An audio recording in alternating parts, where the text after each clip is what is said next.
This is the brand new Asus Zenbook S16. It's thin, it's lightweight, it's got a lovely 16-inch OLED display, it's rocking the latest AMD Strix Point APU, and a dedicated NPU for some AI goodness. And I'm Alex, DaVinci Resolve and technology YouTuber who is neither thin nor lightweight, really.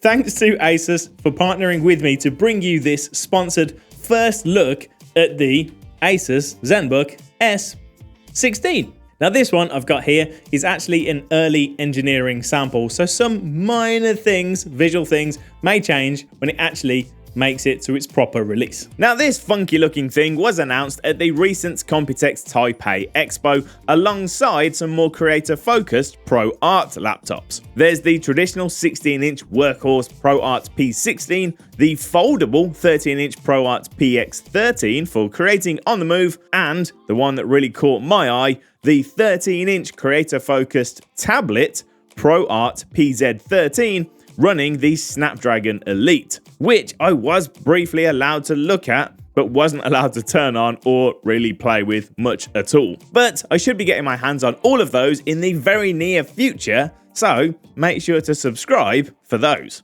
But for now, we're going to talk about this one. And let's kick things off talking about the design, because it is pretty unique. I actually really like the way it looks. It's got a proper matte finish to it, which I think looks pretty cool. And it's really great at hiding fingerprints and smudges. Asus calls it Ceraluminum. It's an aluminium ceramization process through plasma electrolytic oxidation, which sounds well fancy. And I have no idea what it means, but Asus describe it as being lightweight, enduring, everlasting, and unique. Combined with the chrome etching showing the usual Asus geometric shapes, it gives it this really professional, modern, interior design kind of look, which I really like. Time will tell if it's actually as hard lasting as they say, but it does make for a pretty striking, pretty unique looking laptop. Now it's available in two colors. You've got this one, which is the Zumaya Grey, and then you've got a white one, which is Scandinavian White. As mentioned, this is that ultra portable, ultra lightweight kind of range, and it is, wow, it's lightweight and it's thin. It weighs in at just 1.5 kilos and it's thin at 1.1 centimeters. And despite its super lightweight, super thin chassis, they've actually not skimped out on ports. We've got one USB 3.2 Gen 2 Type A port, two USB 4 Type C ports, a HDMI 2.1 port, a full-size SD card reader, hooray, and an audio combo jack. Now, because they can't actually squeeze an Ethernet port onto this device, it would make it thicker, they actually include a Type A Ethernet adapter in the box as well, which is pretty handy. Now, talking of those two Type C ports, they're both capable of up to 40 gigabits of transfer speeds and, of course, power deliveries. The included charger is Type C, and of course, you can use any of your existing Type C chargers as well. Oh, and before I forget, it's Wi-Fi 7 certified. Pop it open, and on the inside, the screen, in typical Asus fashion, is a lovely, vibrant, color-accurate HDR Lumina OLED panel. This one is 16 inches, 16 by 10, 3K, and 120 Hz. It's touchscreen too, and of course works with the Asus Pen 2.0. Now, fitting that 16-inch display into an ultra portable like this does result in some teeny tiny bezels and a 90% screen to body ratio. Yet they have still managed to squeeze in the AI Sense IR webcam, which is good for some 1080p video calls, and of course, Windows Hello. Audio, on the other hand, is provided by Harman Kardon. There are 6 speakers in total, 4 subs, 2 tweeters, and it does indeed feature Dolby Atmos. Next up, the keyboard, which is a fairly standard chiclet style affair with a nice layout. There's ample backlighting, there's plenty of travel, and there's minimal flex. There is also a new shortcut key down here on the bottom right, which you're going to start to see a lot of on Windows devices in the future. We'll talk about that a little bit more in a moment. Underneath that is this giant 16 by 10 touchpad. There's multi-touch and it has some smart gestures. So you can actually scroll the right hand side to adjust the brightness, scroll up and down on the left-hand side to adjust the volume, and scroll across the top to scrub backwards and forwards through video, which is pretty handy actually.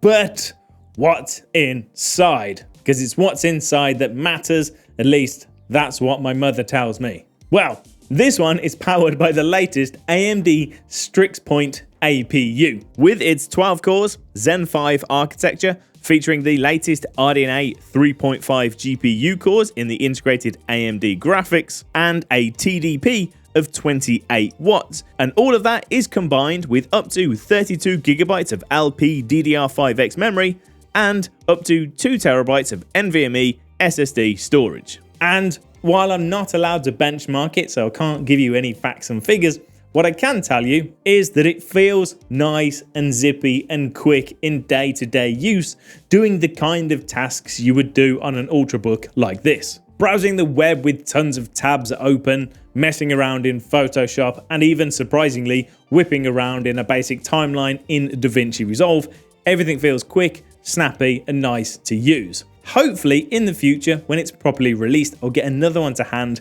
we can do some testing and we can do some benchmarks in a proper full review. Now, as mentioned, this is one of the new generation of Windows laptops which is running with integrated AI. This latest AMD Ryzen APU comes with a dedicated NPU. And these third generation AMD Ryzen AI CPUs with that NPU are capable of 50 TOPS of AI performance. But none of that really means anything unless we have an idea of what an NPU is designed to do. Essentially, it's just there to help accelerate artificial intelligence and machine learning tasks, which means you can take these generally cloud-based AI features and run them locally instead, which means more speed, more availability, less latency, and more security. There are things like AI adaptive dimming and adaptive lock, which will dim the screen and lock the device automatically when you leave your desk, which makes sure that no little spies can come in and get access to all of your juicy little details. There's Microsoft Copilot integrated, so that's going to run locally at some point in the future. So think ChatGPT, but running locally instead of having to fetch it over the internet, which also explains why there is now that dedicated Copilot key. AI image and video generation, again locally, and real-time captions. Now this one I can show you. So this will generate captions in real time, either using the content you're watching on screen or using the microphone to caption everything that's happening around you, which is pretty cool. Plus, it will help to accelerate AI-enhanced features within your favorite software like DaVinci Resolve. So they'll be able to use that NPU to accelerate things like magic masks, speed warps, super scaling, transcriptions, and all that other fun stuff.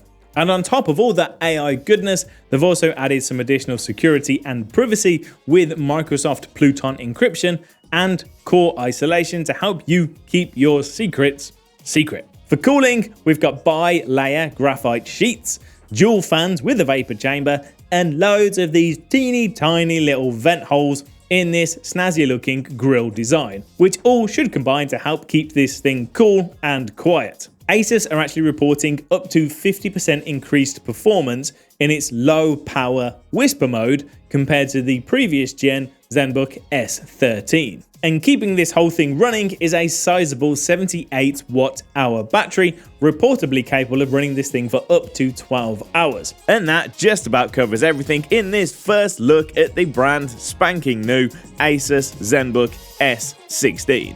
Let me know your thoughts and feedback down in the comments below. Thanks ever so much for watching. Take it easy. I'll see you next time.